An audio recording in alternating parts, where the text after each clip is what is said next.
आइए अब हम क्रिस्टल क्षेत्र विपाटन तथा उसको प्रभावित करने वाले कारकों के विषय में और अच्छी तरह से जानते हैं। जैसा कि हमने जाना, जब समान ऊर्जा वाले डी कक्षकों का लिगंड की एक निश्चित ज्यामितीय स्थिति की वजह से दो समुच्चयों में विपाटन हो जाता है, उसे हम क्रिस्टल क्षेत्र विपाटन या क्रिस्टल फील्ड स्प्लिटिंग कहते हैं। जैसा कि हम जानते हैं, जब धातु परमाणु उदासीन अवस्था या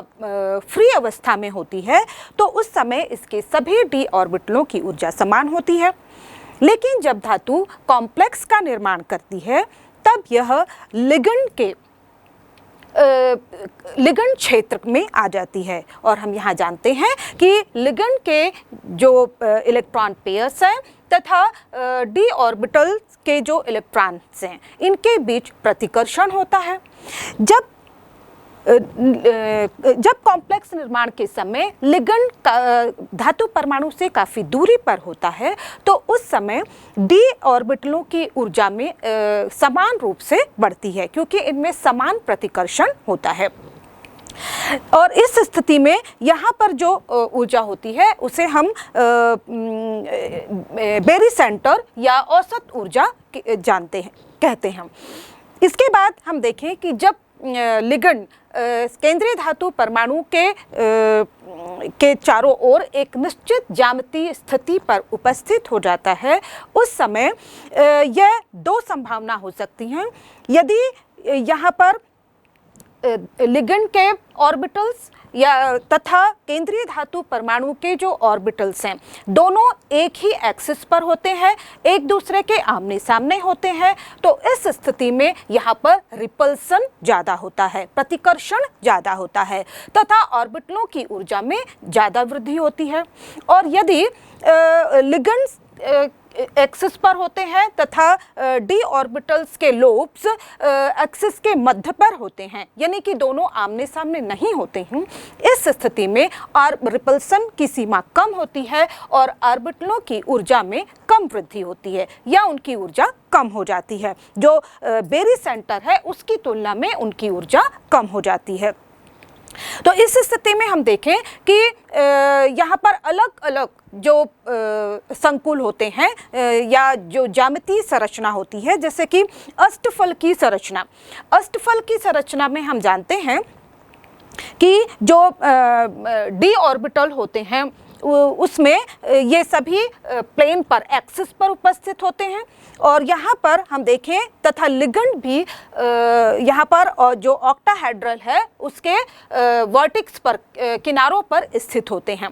तो इस स्थिति में ये जो लिगंड्स हैं वह एक्सिस पर उपस्थित जो ऑर्बिटल के लोब्स हैं उनको बहुत ज़्यादा प्रतिकर्षित करते हैं। और इस स्थिति में हम देखेंगे कि जब ऑक्टाहेड्रल स्थिति होगी, कंपाउंड होगा, तो उस समय डी एक्स स्क्वायर वाई का स्क्वायर और डी जेड स्क्वायर, इनकी ऊर्जा, क्योंकि ये एक्सिस पर होते हैं तो इनकी ऊर्जा में वृद्धि हो जाती है। या इस प्रकार हम कह सकते हैं कि जो ईजी सेट है ऑर्बिटलों का, डी ऑर्बिटलों का ईजी ऑर्बिटलों का सेट है, उनकी ऊर्जा बढ़ जाती है तथा जो T2G ऑर्बिटलों के सेट हैं जो कि एक्सिस के मध्य पर उपस्थित होते हैं, यानी कि DXY, DXZ तथा DYZ, इनकी ऊर्जा जो औसत बेरिसेंटर है उसकी ऊर्जा से नीचे हो जाती है। और इस तरह से यहाँ पर जो ऊर्जा का अंतर होता है EG सेट तथा T2G सेट, इन दोनों की ऊर्जा के बीच का जो अंतर होता है उसे हम डेल्टा के द्वारा प्रदर्शित करते हैं और इसे हम क्रिस्टल फील्ड स्प्लिटिंग एनर्जी कहते हैं। एक और यहाँ पर आर्बिट्रेरी पैरामीटर होता है जिसे हम DQ के द्वारा प्रदर्शित करते हैं। तो जो स्प्लिटिंग एनर्जी है उसे हम इसके द्वारा भी प्रदर्शित करते हैं तथा कैलकुलेशन के आधार पर यह देखा गया है कि यह जो T2G और EG, इन दोनों के बीच जो ऊर्जा का अंतर होता है वह 10 DQ के समतुल्य होता है। यहाँ पर हम देख रहे हैं कि जो T2G, यदि हम ऑक्टाहेड्रल की बात कर रहे हैं तो जो T2G सेट है उसकी ऊर्जा बेरी सेंटर से नीचे चली गई है। और कैलकुलेशन के आधार पर यह देखा गया है कि इसकी जो ऊर्जा होती है यह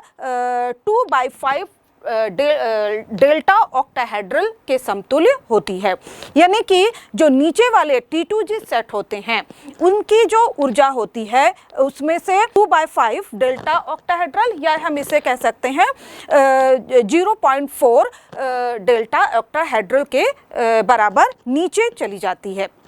और दूसरी ओर यदि हम ईजी सेट की बात करें तो यह बेरी सेंटर से 3/5 डेल्टा ऑक्टाहेड्रल के बराबर यह ऊर्जा इनमें बढ़ोतरी हो जाती है। तो इस प्रकार यदि हम देखें कि यदि इसी संकुल में इलेक्ट्रॉन T2G जो ऑर्बिटल्स हैं उनको ऑक्यूपाई करता है, वहाँ पर स्थान ग्रहण करता है, तो वह क्योंकि इसकी ऊर्जा कम है, बेरी सेंटर से कम है, उसकी जो डी ऑर्बिटलों की औसत ऊर्जा है उससे ऊर्जा कम हो गई है, तो वह जितना ये अंतर है यानी कि 0.4 डेल्टा ऑक्टाहेड्रल इतनी ऊर्जा के बराबर उस कॉम्प्लेक्स को स्थायित्व प्रदान करता है। तो इस तरह से यह यहाँ पर स्टेबलाइजिंग एनर्जी कहलाएगी। और दूसरी ओर यदि हम ऊपर की बात करें तो यहाँ पर यदि कोई इलेक्ट्रॉन ईजी सेट में ईजी ऑर्बिटलों में स्थान प्राप्त करता है तो वह कॉम्प्लेक्स को 0.6 डेल्टा ऑक्टाहेड्रल ऊर्जा के बराबर अस्थायित्व देता है। तो इस प्रकार हम कहें कि यदि T2G ऑर्बिटल्स में इलेक्ट्रॉनों की संख्या जितनी ज़्यादा होगी तो प्रति इलेक्ट्रॉन 0.4 डेल्टा ऑक्टाहेड्रल के बराबर उसे स्थायित्व प्राप्त होगा। और इस तरह से हम देखें कि विभिन्न जो ऑर्बिटल्स होंगे या विभिन्न संकुल होंगे उनमें इलेक्ट्रॉन T2 में उपस्थित हैं या फिर Eg में उपस्थित हैं, इसके आधार पर हम इलेक्ट्रॉनों के स्थायित्व की तुलना कर सकते हैं तथा इनके स्थायित्व की जो एनर्जी है यानी कि क्रिस्टल फील्ड स्टेबलाइजिंग एनर्जी का मात्रात्मक रूप से गणना कर सकते हैं, जो कि वैलेंस बॉन्ड थ्योरी के द्वारा संभव नहीं था। इसके अलावा हम देखते हैं कि जो क्रिस्टल फील्ड स्प्लिटिंग एनर्जी है उसे बहुत सारी चीज़ें जैसे कि धातु आयन की प्रकृति, लिगेंड की प्रकृति, धातु आयन की ऑक्सीकरण अवस्था तथा कॉम्प्लेक्स की प्रकृति, ये सभी चीज़ें इसे प्रभावित करती हैं। सबसे पहले हम जानते हैं कि धातु आयन की प्रकृति किस प्रकार क्रिस्टल फील्ड स्प्लिटिंग एनर्जी को प्रभावित करती है। तो यह देखा गया है कि जो वो हम जानते हैं कि संक्रमण धातुएं ही कोऑर्डिनेशन कंपाउंड का निर्माण करती हैं और ये देखा गया है कि डी ब्लॉक एलिमेंट्स होते हैं उसमें 3D जो श्रेणी के सदस्य होते हैं जो कि स्कैंडियम टिटेनियम से शुरू होकर जिंक तक आते हैं, तो इनके लिए क्लिस्टर फील्ड स्प्लिटिंग एनर्जी का मान कम होता है। और जैसे जैसे हम ग्रुप में नीचे की तरफ बढ़ते हैं उन धातुओं के लिए 4D श्रेणी तथा 5D श्रेणी में आने वाली धातुओं के लिए क्रिस्टल फील्ड स्प्लिटिंग एनर्जी का मान ज़्यादा होता है।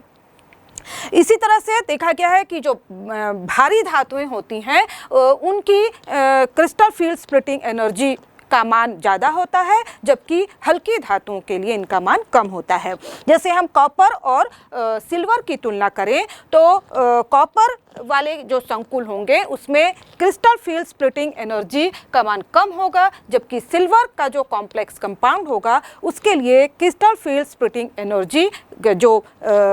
ऑर्बिटलों का गैप है, जो T2G और Eg ऑर्बिटलों की एनर्जी का गैप है वो ज़्यादा होता है।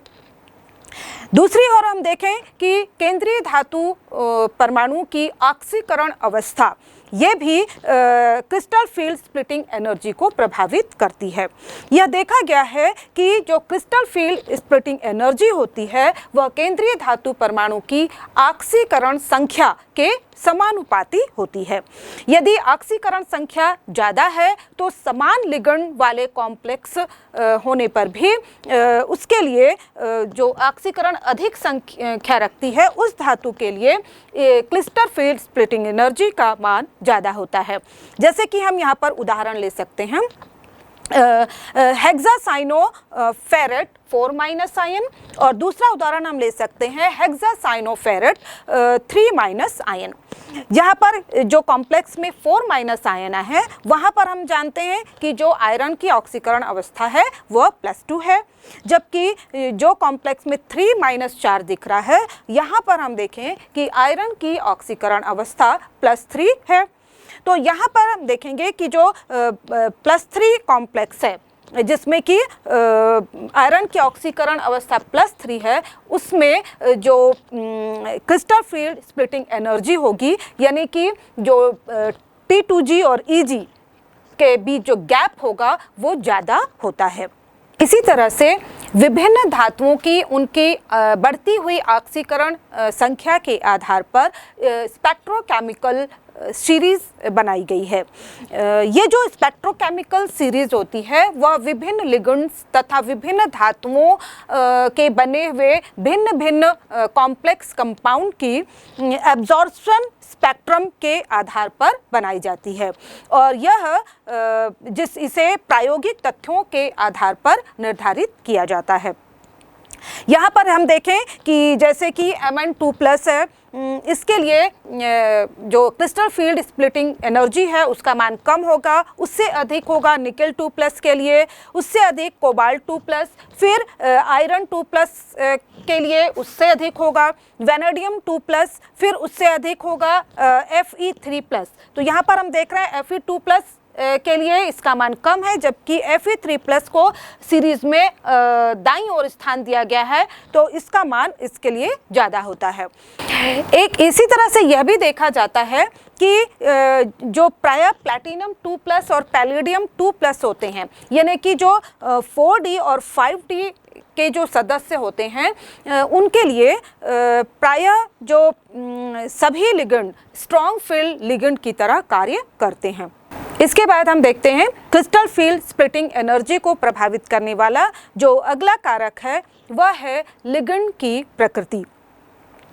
प्रायः यह जो स्ट्रॉन्ग फील्ड लिगेंड होते हैं उनके लिए क्रिस्टल फील्ड स्प्लिटिंग एनर्जी का मान अधिक होता है, तथा जो वीक फील्ड लिगेंड होते हैं उनके लिए क्रिस्टल फील्ड स्प्लिटिंग एनर्जी का मान कम होता है। हम जानते हैं कि जो स्ट्रॉन्ग फील्ड लिगेंड होते हैं, स्ट्रॉन्ग फील्ड लिगेंड उन्हें कहा जाता है जो कि आसानी से इलेक्ट्रॉन पेयर डोनेट कर सकते हैं तथा केंद्रीय धातु परमाणु के साथ मजबूत बंध बनाते हैं। और यह देखा गया है कि जो लिगेंड होते हैं उनकी प्रकृति वो स्ट्रॉन्ग फील्ड होंगे या वो वीक फील्ड होगा, या उसमें उपस्थित जो डोनर एटम होते हैं उनकी प्रकृति पर निर्भर करता है। जैसे कि यहाँ पर जो कार्बन जिसमें डोनर एटम के रूप में होता है वो सबसे ज़्यादा स्ट्रॉन्ग फील्ड लिगेंड होते हैं। उसके बाद आते हैं जिसमें नाइट्रोजन डोनर एटम होता है वो उससे कम स्ट्रॉन्ग होते हैं। इसी तरह से जिसमें ऑक्सीजन होता है वो उससे कम होते हैं, और उससे भी कम या कहें हम जो वीक फील्ड लिगेंड के अंतर्गत आएंगे वो होते हैं हैलोजन। इसका कारण यह है कि जैसा कि हम जानते हैं हैलोजन की इलेक्ट्रोनेगेटिविटी सबसे अधिक होती है।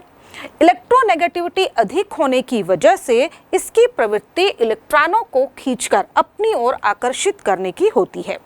जबकि जो लिगेंड है उसका काम है, जो स्ट्रॉन्ग फील्ड लिगेंड होगा उसका काम होगा वह कितनी आसानी से इलेक्ट्रॉन डोनेट कर सकता है। यानी कि जो हैलोजन है उनकी प्रवृत्ति आसानी से इलेक्ट्रॉन डोनेट करने की नहीं होती है, और यही वजह होती है कि ये वीक फील्ड लिगेंड कहलाते हैं। जबकि हम देखें जो कार्बन है उनकी सभी की में देखें तो कार्बन की इलेक्ट्रोनेगेटिविटी सबसे कम होती है, यानी कि ये आसानी से इलेक्ट्रॉन पेयर डोनेट कर सकता है तथा केंद्रीय धातु परमाणु के साथ स्ट्रॉन्ग बॉन्ड बना सकता है।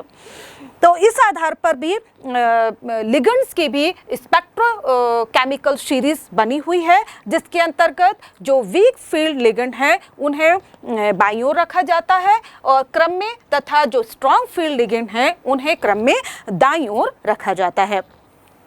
ये जैसे कि यहाँ पर हम देख सकते हैं, जो बढ़ते हुए क्रम में यदि हम लिगेंड के को देखें तो यहाँ पर हम देखेंगे कि सबसे पीछे जो आ रहा है वह है आयोडाइडो, उसके बाद है ब्रोमीडो, फिर उसके बाद है थायोसाइनेटो, फिर क्लोरिडो, सल्फाइडो, नाइट्रेट, इसके बाद फ्लोरिडो, हाइड्रोक्सीडो, तथा उससे आगे आ रहा है यहाँ पर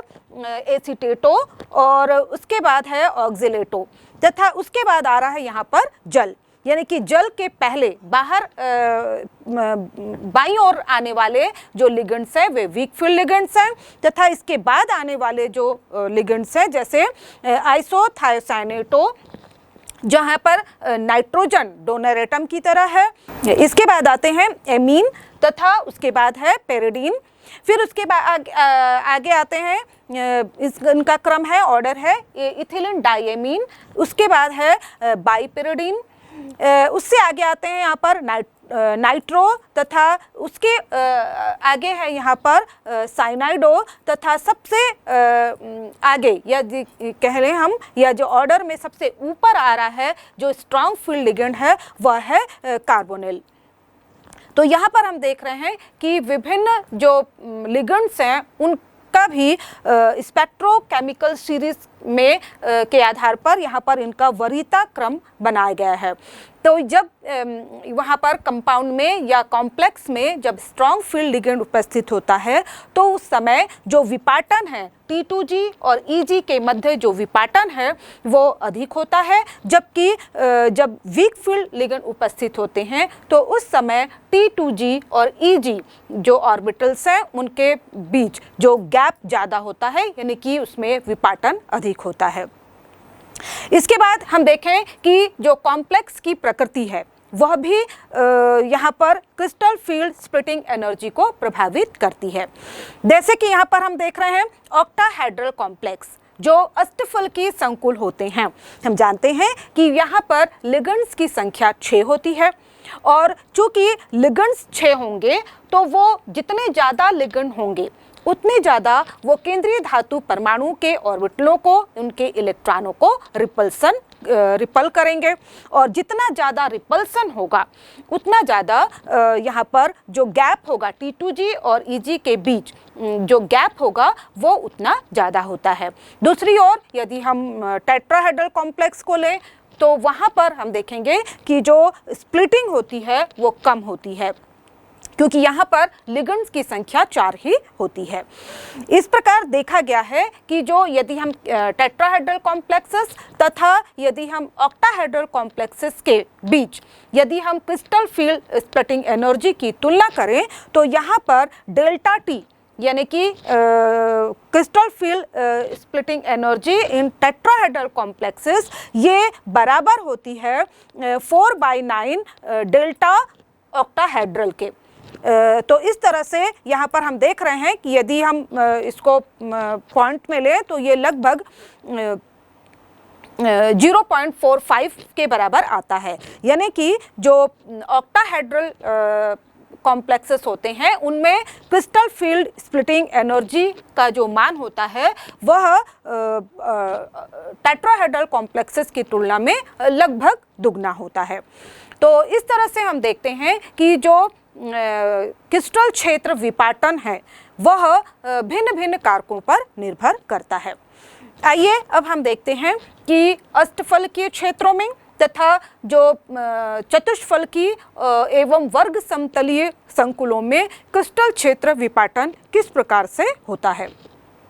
आइए अब हम अष्टफलकीय संकुलों में क्रिस्टल क्षेत्र विपाटन किस प्रकार से होता है तथा इनमें विभिन्न ऑर्बिटलों में इलेक्ट्रॉनों की फीलिंग किस प्रकार से होती है, इसे जानते हैं। जैसा कि आप यहाँ पर देख रहे हैं, यह अष्टफलकीय संकुल संरचना है। यहाँ पर हम देखते हैं कि जो अष्टफलकीय संकुल होते हैं उनमें लिगेंड जो स्क्वायर प्लेन है उसके सभी एक्सिस पर एक्सिस के कॉर्नर पर उपस्थित होते हैं। तो यहाँ पर हम देखें कि जो 6 लिगेंड होंगे वो सभी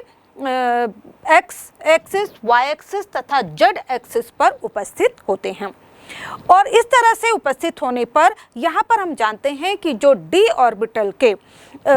D x square y square तथा डी जेड स्क्वायर लोब होते हैं वो भी इन्हीं एक्सिस पर उपस्थित होते हैं।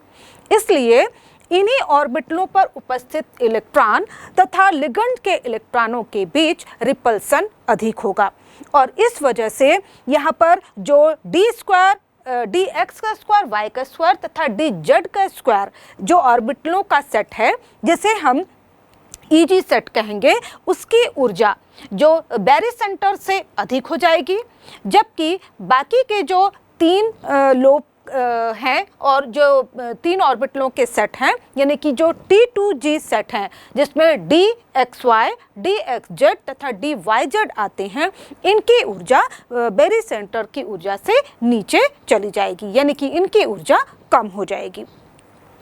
इस स्थिति में हमने ये भी जाना कि जो डी ऑक्टाहेड्रल कॉम्प्लेक्सेस होते हैं वहाँ पर ये जो नीचे जाने वाली ऊर्जा है उसका मान -0.4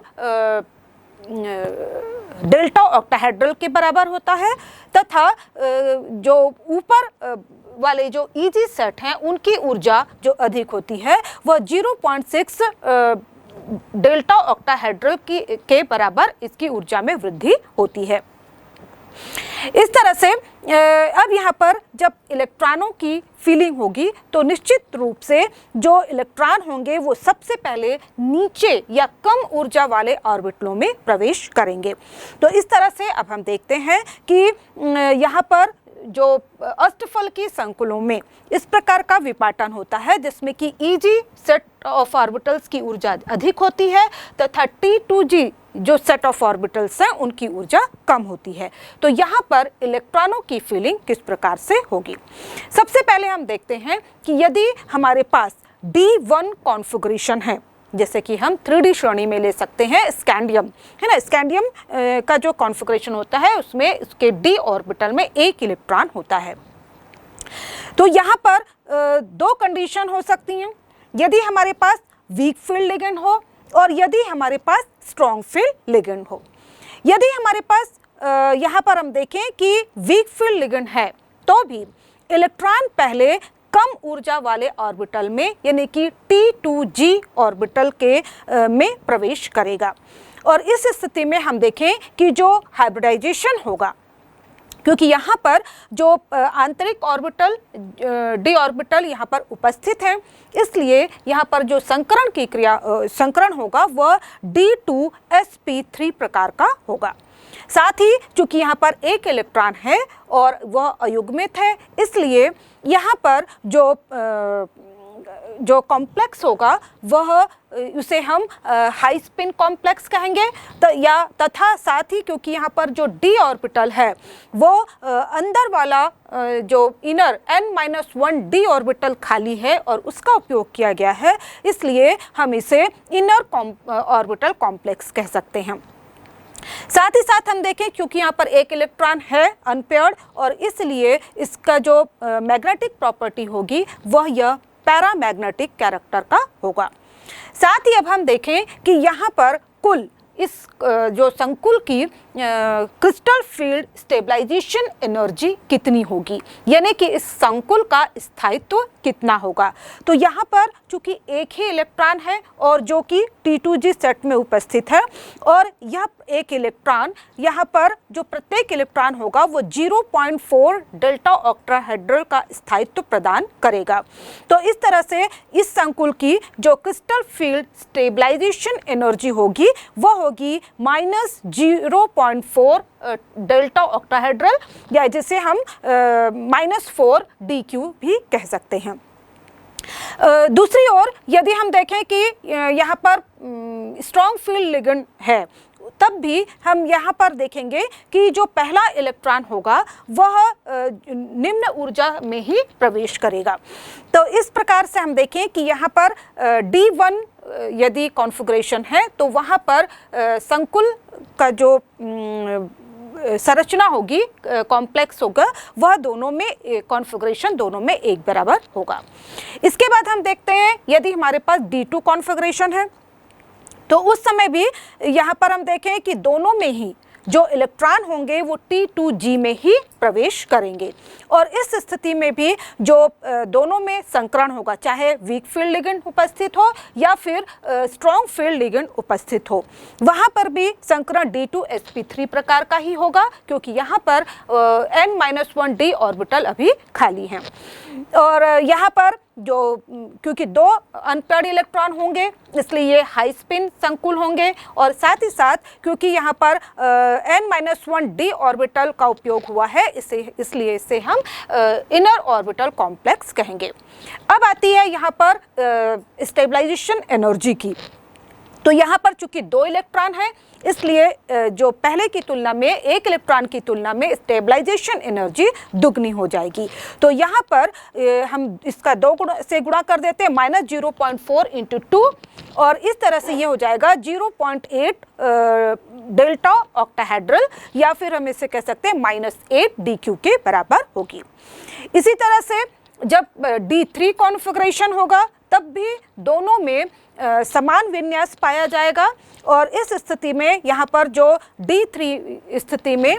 जब इलेक्ट्रॉन होंगे तो यहाँ पर क्रिस्टल फील्ड स्टेबलाइजेशन एनर्जी का मान बढ़ जाएगा, और यहाँ पर इसका मान -0.12 या -12 DQ के बराबर हो जाएगा।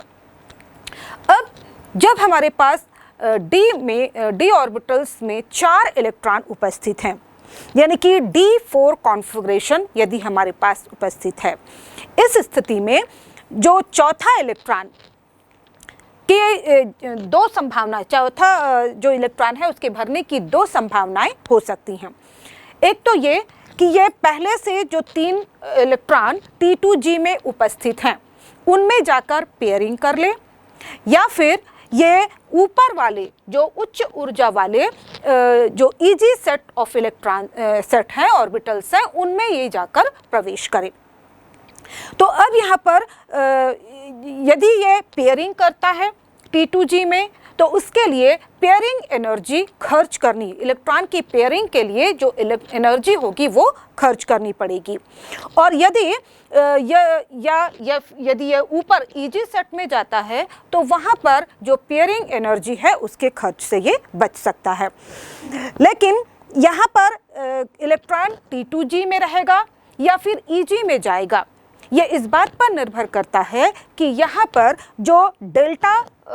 ऑक्टाहेड्रल का मान कितना है, यानी कि क्रिस्टल फील्ड स्टेबलाइजेशन एनर्जी का मान कितना है तथा पेयरिंग एनर्जी का मान कितना है।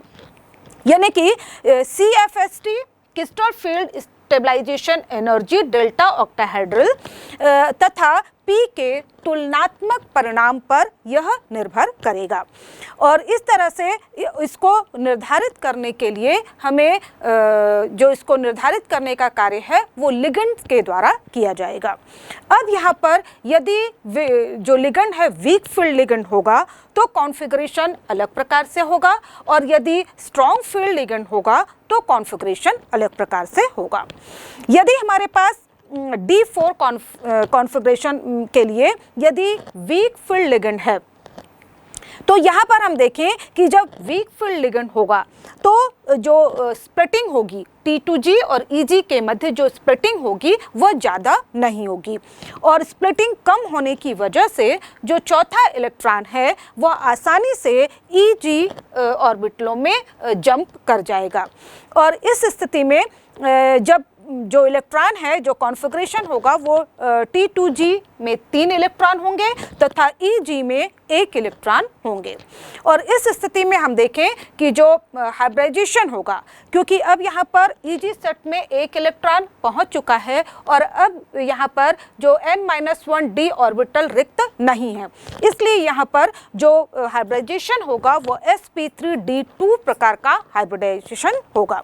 साथ ही यहाँ पर क्योंकि अनपेयर्ड इलेक्ट्रॉन 4 मौजूद हैं, इसलिए ये हाई स्पिन संकुल होगा। और साथ ही साथ क्योंकि इसमें बाहर वाले d ऑर्बिटल का उपयोग हुआ है, आउटर जो शेल है उसके d ऑर्बिटल का उपयोग हुआ है, इसलिए ये आउटर ऑर्बिटल कॉम्प्लेक्स कहलाएगा।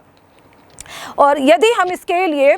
स्टेबलाइजेशन एनर्जी की गणना करें तो हम देखेंगे कि यहाँ पर जो 3 इलेक्ट्रॉन है वह नीचे T2G में है, और तो इनकी कुल ऊर्जा हो जाएगी 3 × -0.4।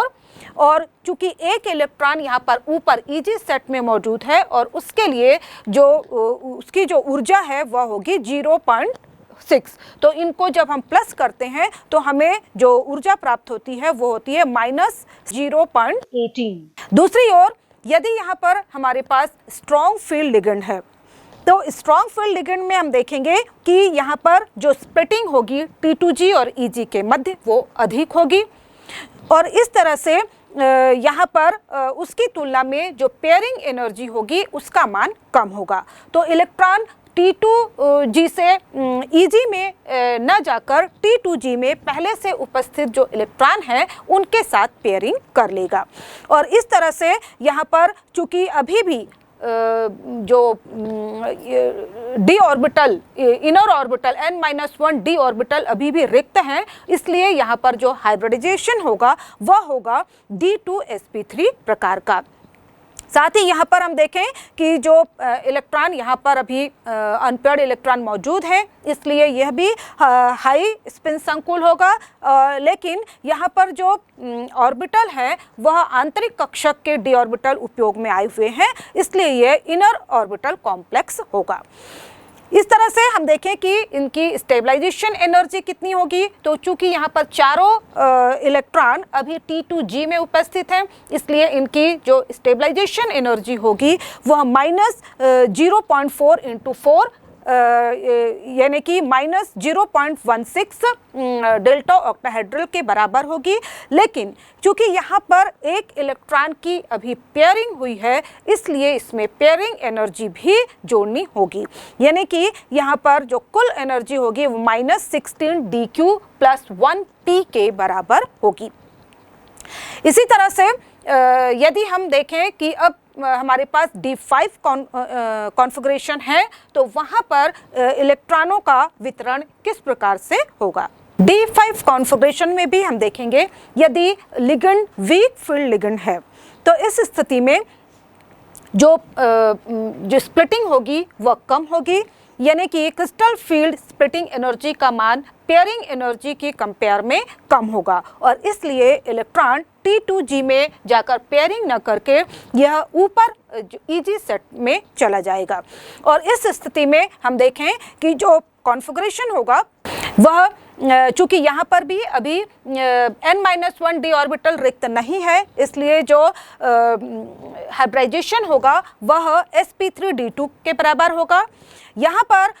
5 अनपेयर्ड इलेक्ट्रॉन मौजूद हैं, इसलिए यह हाई स्पिन कॉम्प्लेक्स होगा। और चूंकि यहाँ पर भी जो d ऑर्बिटल है वह बाहरी वाले शेल का उपयोग में आया है, इसलिए यह आउटर ऑर्बिटल कॉम्प्लेक्स होगा। यदि हम इसकी crystal field stabilisation energy count करें तो हम देखें कि जो 3 इलेक्ट्रॉन है वो T2G में है, इसलिए यहाँ पर हो जाएगा 0.4 × 3,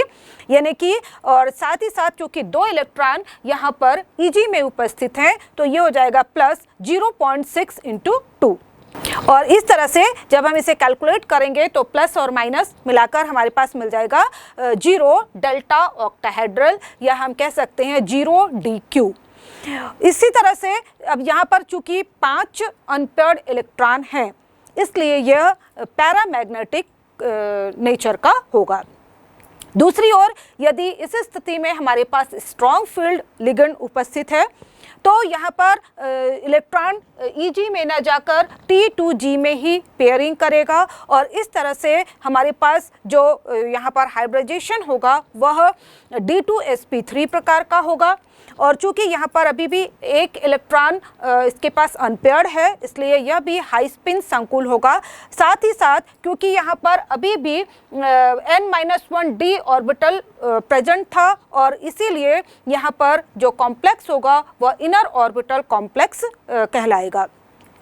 साथ ही हम यहाँ पर क्रिस्टल फील्ड स्टेबलाइजेशन एनर्जी का काउंट करें तो ये हो जाएगा, क्योंकि 5 इलेक्ट्रॉन ये यहाँ पर T2G में उपस्थित है इसलिए कुल ऊर्जा हो जाएगी -0.4 × 5 = -0.20 डेल्टा ऑक्टाहेड्रल के बराबर होगी। और साथ ही साथ यहाँ पर क्योंकि 2 इलेक्ट्रॉनों की पेयरिंग हो रही है इसलिए यहाँ पर जो इसे कैलकुलेट करेंगे तो ये हो जाएगा -20 dq + 2p के बराबर होगी। इसी तरह से अब हम देखते हैं जब हमारे पास d ऑर्बिटल में 6 इलेक्ट्रॉन हैं तो यहाँ पर हम देखें कि जब वीक फील्ड लिगेंड होगा तो वहाँ पर भी हम देखें कि अब चूंकि सभी 5 ऑर्बिटल्स में T2G के 3 ऑर्बिटल्स में तथा Eg के दोनों ऑर्बिटल्स में एक इलेक्ट्रॉन मौजूद हो गए हैं तो अब यहाँ पर भी इलेक्ट्रॉनों की पेयरिंग शुरू होगी और जो छठा इलेक्ट्रॉन होगा वह T2G में ही जाएगा। और इस तरह से यहाँ पर अब चूंकि n-1d ऑर्बिटल रिक्त नहीं है इसलिए जो संकरण होगा वह sp3d2 प्रकार का होगा। यहाँ पर अभी 4 अनपेयर्ड इलेक्ट्रॉन उपस्थित हैं इसलिए जो यह अभी भी हाई स्पिन संकुल होगा और साथ ही साथ आउटर ऑर्बिटल कक्षक कहलाएगा। यहाँ पर यदि हम इसकी स्टेबलाइजेशन एनर्जी काउंट करें तो हम देखें कि T2G में 4 इलेक्ट्रॉन मौजूद हैं तो इनकी ऊर्जा -0.16 हो जाएगी, या हम DQ में यदि लें तो -16 हो जाएगी और प्लस 2 इलेक्ट्रॉन जो हैं वो Eg में उपस्थित हैं तो उनकी ऊर्जा +12 होगी। यदि टोटल करें तो -16 + 12 = -4 dq के बराबर ऊर्जा होगी। साथ ही साथ यहाँ पर +1 पेयरिंग एनर्जी हमें खर्च करनी पड़ेगी। इसी तरह से यदि स्ट्रॉन्ग फील्ड लिगेंड होगा तो अब भी जो छठा इलेक्ट्रॉन यहाँ पर होगा वह T2G में ही जाएगा और इलेक्ट्रॉनों की पेयरिंग होगी। और इस तरह से यहाँ पर अभी भी क्योंकि n-1d ऑर्बिटल रिक्त है इसलिए यहाँ पर जो संकरण होगा वह D2sp3 प्रकार का होगा। साथ ही साथ यहाँ पर आप देखें कि एक भी अनपेयर्ड इलेक्ट्रॉन मौजूद नहीं है इसलिए ये जो कॉम्प्लेक्स होगा लो स्पिन कॉम्प्लेक्स कहलाएगा। और साथ ही साथ क्योंकि यहाँ पर अभी भी जो आंतरिक डी कक्षकों का उपयोग हुआ है इसलिए ये इनर डी ऑर्बिटल कॉम्प्लेक्स होगा। साथ ही साथ क्योंकि यहाँ पर एक भी अनपेयर्ड इलेक्ट्रॉन मौजूद नहीं है इसलिए इसका जो नेचर होगा वो डायमैग्नेटिक नेचर का होगा। साथ ही इसकी जो क्रिस्टल फील्ड स्टेबलाइजेशन एनर्जी होगी वह -24 dq + 3p के बराबर होगी। इसके बाद हम देखते हैं यदि d ऑर्बिटल्स में 7 इलेक्ट्रॉन्स उपस्थित हो यानी कि D7 कॉन्फ़िगरेशन यदि है तो तथा जो लिगेंड है वो वीक फील्ड लिगेंड है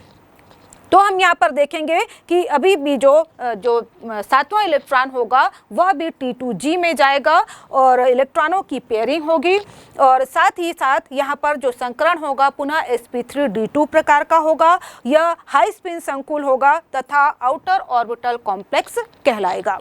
इसमें चूंकि अनपेयर्ड इलेक्ट्रॉन मौजूद है इसलिए यह पैरामैग्नेटिक कैरेक्टर का होगा। साथ ही साथ इसमें जो क्रिस्टल फील्ड स्टेबलाइजेशन एनर्जी है यहाँ पर हम देखें कि जो 5 इलेक्ट्रॉन नीचे T2G में है तो इसलिए उनकी एनर्जी -20 dq के बराबर हो जाएगी तथा ऊपर वाले जो 2 इलेक्ट्रॉन हैं उनके लिए ये +12 हो जाएगा और टोटल कैलकुलेट करने पर हमें -8 dq + 2p के बराबर एनर्जी प्राप्त होगी। इसी के साथ यदि हमारे पास जो लिगेंड है वो स्ट्रॉन्ग फील्ड लिगेंड है तो उस समय यहाँ पर भी क्योंकि 6 इलेक्ट्रॉनों की नीचे पेयरिंग हो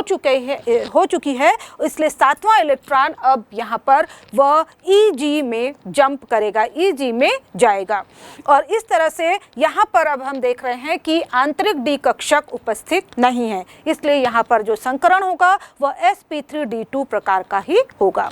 यहाँ पर एक अनपेयर्ड इलेक्ट्रॉन मौजूद है, इसलिए यह भी हाई स्पिन संकुल होगा, साथ ही साथ यह आउटर ऑर्बिटल कॉम्प्लेक्स होगा। इसके अलावा हम देखें कि एक इलेक्ट्रॉन अनपेयर्ड इलेक्ट्रॉन मौजूद है, इसलिए यह पैरामैग्नेटिक कैरेक्टर का होगा। साथ ही साथ यदि हम इसकी स्टेबलाइजेशन एनर्जी को काउंट करें तो यहाँ पर 6 इलेक्ट्रॉन नीचे T2g में उपस्थित हैं, इसलिए इसका मान होगा -24 DQK, तथा एक इलेक्ट्रॉन ऊपर Eg में उपस्थित है जिसका मान होगा +6 DQ के बराबर। तो टोटल कैलकुलेट करते हैं तो हमारे पास आएगा -18 DQ + 3p एनर्जी। इस तरह से हम देखें कि जब हमारे पास अब D8 कॉन्फ़िगरेशन है तो उस समय भी हम देखेंगे कि जो वीक फील्ड लिगेंड हमारे पास है तो वहाँ पर भी इलेक्ट्रॉन जो होंगे नीचे T2g में पहले यहाँ पर पेयरिंग हो जाएगी और उसके बाद जो 8वां इलेक्ट्रॉन होगा वह भी Eg में प्रवेश करेगा। और इसके बाद यहाँ पर जो देखें जो संकरण होगा वह sp3d2 प्रकार का होगा। यहाँ पर ये 2 इलेक्ट्रॉन अनपेयर्ड मौजूद है, इसलिए ये हाई स्पिन संकुल होगा और साथ ही साथ ये यहाँ पर ये आउटर ऑर्बिटल कॉम्प्लेक्स होगा। इसमें चूंकि 2 इलेक्ट्रॉन अनपेयर्ड मौजूद है इसलिए ये पैरामैग्नेटिक कैरेक्टर का होगा और साथ ही साथ यहाँ पर जो क्रिस्टल फील्ड स्टेबलाइजेशन एनर्जी होगी वो नीचे के जो 6 इलेक्ट्रॉनों की वजह से -24 DQ के बराबर होगी तथा ऊपर 2 इलेक्ट्रॉनों की वजह से ये +12 DQ के बराबर होगी। और इस तरह से कैलकुलेट करेंगे तो हमारे पास मिलेगा -24 + 12 = -12 DQ + 3p के बराबर होगी। इसी तरह से यदि हम हमारे पास स्ट्रॉन्ग फील्ड लिगेंड है तो स्ट्रॉन्ग फील्ड लिगेंड होने पर भी यहाँ पर हम देखेंगे कि सेम कॉन्फ़िगरेशन हमको यहाँ पर दिखाई देता है, क्योंकि नीचे तो पेयरिंग यहाँ पर 6 इलेक्ट्रॉनों की पहले ही हो चुकी है, तो यहाँ पर 7वां इलेक्ट्रॉन जब Eg में गया है और 8वां इलेक्ट्रॉन भी Eg में मौजूद होगा। तो इस तरह से हम देखें कि जब D8 कॉन्फ़िगरेशन होता है तो उस समय चाहे हमारे पास वीक फील्ड लिगेंड हो या फिर स्ट्रॉन्ग फील्ड लिगेंड हो, दोनों तरफ समान इलेक्ट्रॉनों का वितरण होगा तथा जो यहाँ पर स्टेबलाइजेशन एनर्जी होगी वह भी दोनों में समान होगी। इसी तरह से हम देखेंगे कि अब जो यदि D9 कॉन्फ़िगरेशन हो या D10 कॉन्फ़िगरेशन हो वहाँ पर भी जो इलेक्ट्रॉनों का वितरण है समान होगा, संकरण भी समान प्रकार का होगा तथा इनके जो मैग्नेटिक प्रॉपर्टी होगी वह भी यहाँ पर समान प्रकार की होगी। D9 में यदि हम स्टेबलाइजेशन एनर्जी देखें तो इसका मान होगा -24 + 18 = -6 DQ के बराबर होगी। साथ ही साथ यहाँ पर चूँकि 4 इलेक्ट्रॉनों की पेयरिंग हो चुकी है यहाँ पर, तो इसलिए यहाँ पर 4p को हमको ऐड करना होगा। इसी प्रकार से जब D10 कॉन्फ़िगरेशन होगा तो उस समय हम लिखेंगे -24 + 24 हो जाएगा और यहाँ पर यानी कि 0 DQ + 5p के बराबर स्टेबलाइजेशन एनर्जी होगी। तो इस तरह से हम देखते हैं कि जब अष्टफल के संकुलों में जब हम इलेक्ट्रॉनों का वितरण करते हैं तब इसमें यहाँ पर D1, D2, D3 कॉन्फ़िगरेशन तथा D8, D9 और D10 कॉन्फ़िगरेशन, यहाँ पर चाहे लिगेंड वीक फील्ड लिगेंड हो या फिर स्ट्रॉन्ग फील्ड लिगेंड हो, वहाँ पर जो वितरण है एक समान होता है, संकरण भी एक समान होगा। लेकिन यहाँ पर जो अंतर होता है वह केवल D4, D5, D6 और D7 वाले कॉन्फ़िगरेशन में हमें अंतर दिखाई देता है। तो इस तरह से हमने अष्टफल की संकुलों में ये भिन्न भिन्न प्रकार के संकुल होंगे जिनमें d ऑर्बिटलों में इलेक्ट्रॉनों की संख्या भिन्न भिन्न होगी। उसके अनुसार हम यहाँ पर विभिन्न प्रकार के संकुलों के लिए उनकी किस प्रकार का संकुरण होगा, उनका मैग्नेटिक कैरेक्टर किस प्रकार से होगा, ये किस प्रकार के संकुल होंगे